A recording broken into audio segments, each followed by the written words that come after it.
Good evening, everyone. I hope I'm audible. Uh, I have been around in this industry for a fairly long time. I think this is my 33rd year or 34th year, and I've seen a lot of changes that this industry has gone through. Exciting changes, and this is perhaps one of the only businesses that I know of which makes you feel like a student all over again. At the ripe old age of 56 that I am, I still feel like a student because there's so much happening in the digital world that brings about new learnings, right? And you need to discard some of the old learnings and you got to embrace the new. And that's the way I've approached this business throughout my career. Um, and it's as exciting to me today as it was 33 years ago. Yeah, so a very, very warm welcome to all the participants for giving their time this evening to listen to us. I promise I won't take too long, but I know you have a very exciting evening ahead. My sincere regrets to the organizers that I wouldn't be able to stay on for the full evening, as I explained, because of prior commitments. But I'm really, really feeling privileged that you've given me an opportunity to at least share a few points of view with your audience. Now, the topic of this webinar is a very, very interesting one, culture and its reflection on advertising. Yeah, I believe it's also a very, very important one. If you ask any senior strategic planner in advertising today, any senior strategic planner, he or she would emphatically state that exploring culture would be a key task in creating a differentiated brand strategy today. And let me explain why. What is this culture? Why has it become so important? And let me share a few points from my point of view. Right, there was a time when advertising was used to simply communicate a product's benefit, right, at a very fundamental level. I mean, I remember when I first joined advertising, and even before my time, there was this ad many years before my time that said, "Surf washes clean." Surf washes clean. Literally as fundamental and as generic a benefit as that. Now, anybody would ask, detergent's job is to clean. I mean, what's the big deal about this, right? But that was a time when there weren't too many brands. It wasn't a fiercely competitive category. And therefore, a brand could well communicate its most fundamental benefit and get away with it. But what happened over the years was markets developed, competition hotted up, categories got crowded, consumers became more aware and more mature, right? And as all of these things started to happen, brands had to start finding different ways to connect with their consumers and grow. They had to find different ways to stand out from the rest. Yeah. Merely stating a product's basic benefit wasn't going to be enough anymore. The great unique selling proposition, or the USP, that was invented by Rosser Reeves many years ago, wasn't unique anymore. Yeah. So what do? How do you stand out? How do you connect with your consumers, right? So advertising planners and brand strategists started to explore many other aspects, right? They started looking at the category beyond the product, right? It's not about just presenting what the product stands for. Let's look at the category. Let's look at people and how they use the category. So they started to explore that area. In those days, it used to be called category insights. Yeah. What is the category insight the brand can explore, right? Soon, even that became, as categories became more crowded, as competition started to come in a big way, in the soaps category, for example, the shampoos category, right? 100 brands, 200 brands. Every single category insight would have been used by somebody or the other. Then how do you become different? How do you start bringing on newer stories for your brands? Which is when the planners, and I was part of that generation that started to look at society. We said we had to go beyond category or product, and insights had to come from life. We started to look at society. We started to look at culture in our effort to try and create more connecting stories for our consumers. The how to communicate started to become as important, if not more important, than the what to communicate. And that was very, very fascinating because suddenly, and of course, the advent of television and everything helped in creating much more emotional spaces, much more connecting, which started to connect with the heart and not just the mind, right? And advertising became more exciting, more interesting, right? Uh, so when we say culture, from an advertising lens, what is that? Now, there is obviously at a fundamental level culture with a capital C, as I call it. Yeah. Uh, which is to do with heritage, rituals, arts, uh, classical music, folk music, traditional dance forms, our traditional cuisines, religious practices. All of that is considered as culture of a place, right? Uh, you'll see that in cultural festivals, cultural events. If tomorrow the government of India sends a cultural delegation or a group of people abroad, it would be to promote these kind of cultures of India to an international audience. You may find some of that in advertising, sure, but that's not what we talk about when we talk about culture, when you see it from an advertising lens. Before I carry on, am I audible, guys? Is everything okay in terms of voice? All right, thank you. Perfectly, perfectly This okay. this is a question one has to often ask on a Zoom in an online situation, And the most commonly used phrase, I believe, is that you're on mute. You're on mute. Most often used, right? So anyway, I'll continue. So there is culture with a capital C, as I called it, right? But that's not the advertising lens that we look at. When we look at it from an advertising lens, we focus on what anthropologists call the lens of the mind, right? And this is a very, very important aspect, right? Culture is what makes us as human beings do subconsciously every day. It's what makes us behave or act or react in a particular way without even thinking about it because it's inbuilt into us, right? It's a culture that is rooted in our upbringing, in our values and habits, and we do it almost spontaneously without even thinking about it. Let me give you two hilarious examples, right? In India, for example, all of us, I mean, we may own the most expensive car and we've paid lakhs and lakhs for that car, but we'll still crib and negotiate hard for that extra 50 rupees that the parking attendant will charge us. It just bothers us because that's inbuilt into our culture, right? We may be having very high income, all of us, but when we go to buy vegetables, we will fight hard for that extra dhania and mirchi that is given free at the end of it's not about affordability. It's just part of our culture that makes us behave certain way. Now, this may be two just simple humorous anecdotes, but if you look at it, there are hundreds and thousands and perhaps millions of things that we do subconsciously because we have grown up in a certain way in this country.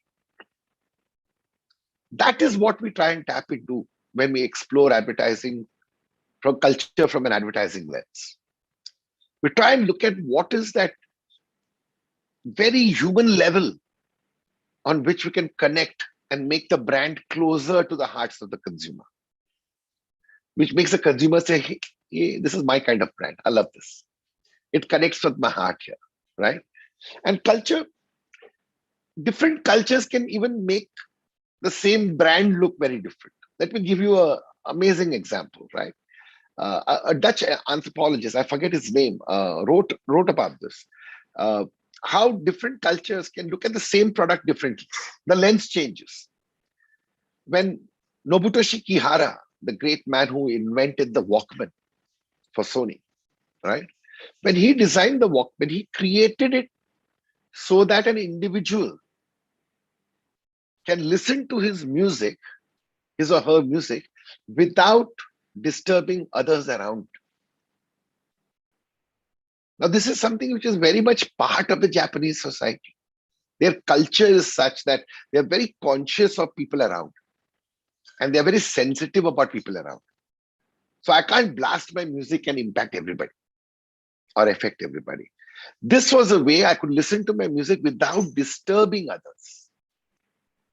And yet, when the Western world adopted the Walkman and it became a huge success, as you all know, it was from a slightly different lens, an opposite lens.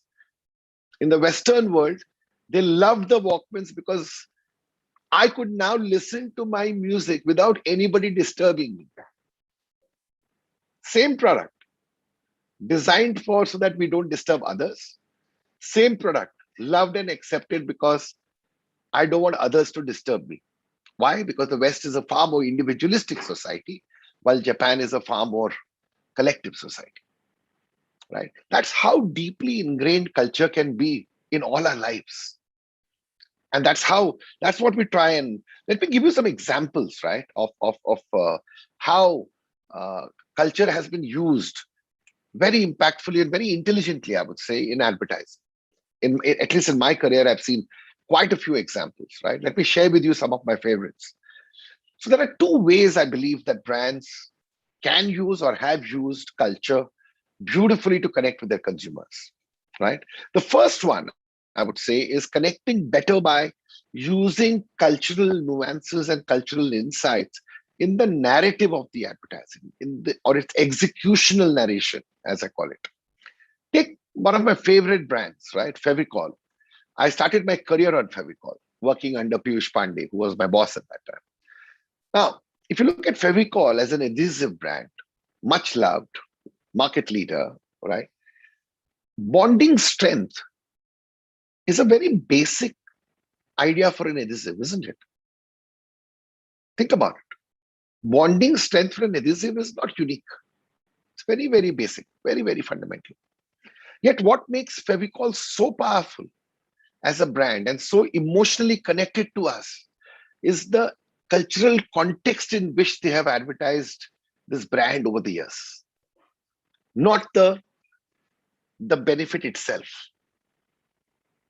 Any brand can say superior bonding strength, but Fevicol stands apart, right? Fevicol ka jod hai tootega nahi is not on its own a unique thought. But what makes it unique is that every story that they have told, whether it's the carpenter and the egg, whether it's the overcrowded Rajasthani bus, right? And so many beautiful stories that they have done makes our hearts connect with that brand at a very, very human level. We just love the brand simply because of that, right? It's very, very Indian. It's rooted in Indianness and yet makes a very universal point, actually, right? It's very, very local and yet it's a very universal benefit. That's one example, right? I remember Piyush Pandey recently was talking about, the famous Cadbury's film where the girl comes and dances in the cricket stadium, right? When they first done that script and they had presented it, there were quite a few voices that felt, yeah, having a girl dance like this in front of public and all is not part of Indian culture, right? But between the client and the agency, they all loved the script and they were brave enough and they said, let's go ahead and do it anyway. And, the rest is history. It became one of the most loved commercials of all time, right? Apparently, after the commercial ran, even in small towns, there were women saying that शायद हम खुद ऐसा नहीं कर पाते पर करने की इच्छा तो बहुत है. It appealed to their aspirations and their dreams, right? And that's culture, right? So sometimes we tend to put culture into boxes, don't. What you feel in your heart, what you spontaneously feel like doing is part of your culture. Yeah. Take a more recent example, like Amazon, right? When it came into India, a global brand coming into India, what they wanted to simply communicate was they had a huge range of products, huge choice of products. There's something for everybody. That is what their simple communication task was. But the way they did it with the Or Dikhao campaign immediately made it Indian. Because or the cow is so intrinsically Indian and rooted in the way we react in society. Or the cow. The benefit of the message is range, huge range.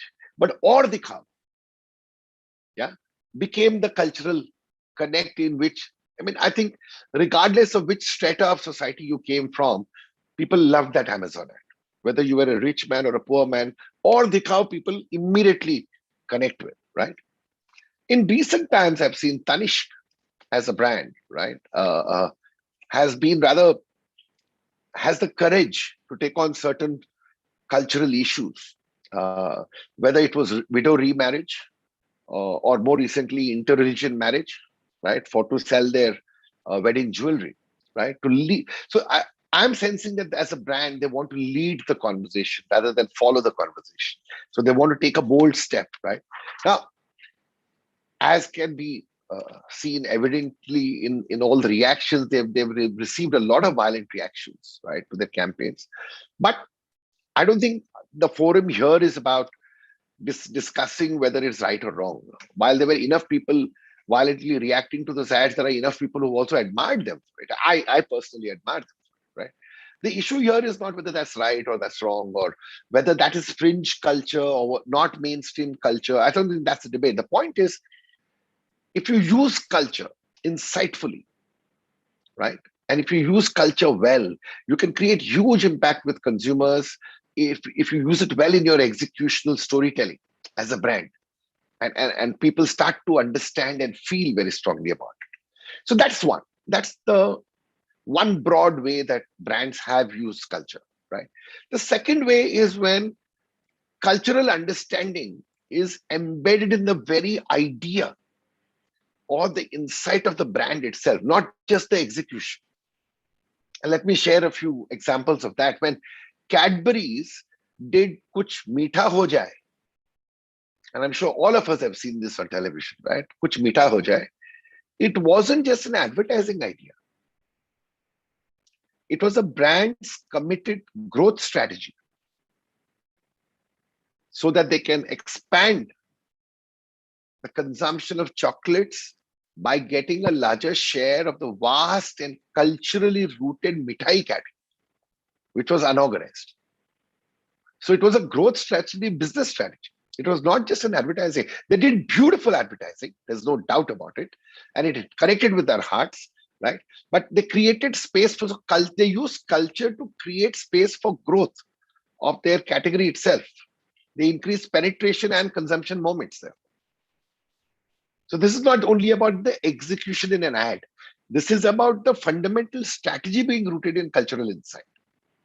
Or take, for example, when Coca-Cola, similarly, did Thanda Matlab Coca-Cola, right?